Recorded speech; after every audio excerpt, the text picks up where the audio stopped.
Hey guys, I'm Victor and welcome to another episode of Soccer Fan Perspective. Now today the US started their 2018 World Cup cycle with a friendly in Prague against the Czech Republic.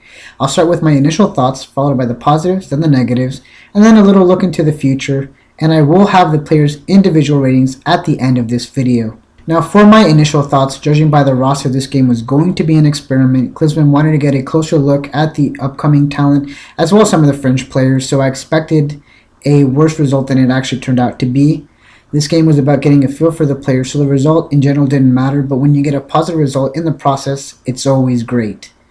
I thought the Czech Republic was a quality team and a good challenge for the US, and had they been better in finishing their chances, the game would have gone in their favor. Now for the positives, I have the ball being played on the ground. One of the many gripes against Klinsmann's approach in the World Cup was that the team only seemed to threaten opponents with the long ball.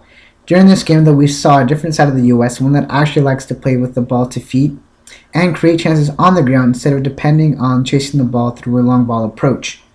Creativity is what I have next, which goes hand in hand with the whole playing the ball on the ground. The players on the field tried to play with more creativity and elected for a more technical pass than depending on a long ball. Now, it wasn't always perfect, but it's a thought that counts. Lastly, proactive instead of reactive. Klinsmann has been pushing this concept from the beginning of his hire, and while we have seen it from time to time, it needed to be more consistent. Today's side has shown that they have been able to use this type of proactive approach, especially when you look at the play that led to the only goal, and also that the players seemed keen to play the ball from the back instead of depending on breaking through the counter. One of the negatives was getting exposed through the counter. Now this is something a team will risk when trying a more proactive style of soccer. The US was so keen on attacking, even with their fullbacks, with Timothy Chandler and Fabian Johnson respectively, and their subs as well, that they were caught off guard during the counter. Now I'm not saying to get rid of this whole thing because it is a kink in the armor when you're trying to play this type of soccer, but limiting these instances will be ideal. Also, there is a lack of danger, and what I mean by this is that the US looked good going forward, especially when they got inside the Czech Republic box, but just weren't unable to finish their chances. There were many instances where opportunities were missed because the final pass or shot, like the ones from Julian Green and Zhou Zhao in the first half. Looking into the future, it's an exciting time to be a US fan. There are many up-and-coming talents, whether it's in MLS or abroad.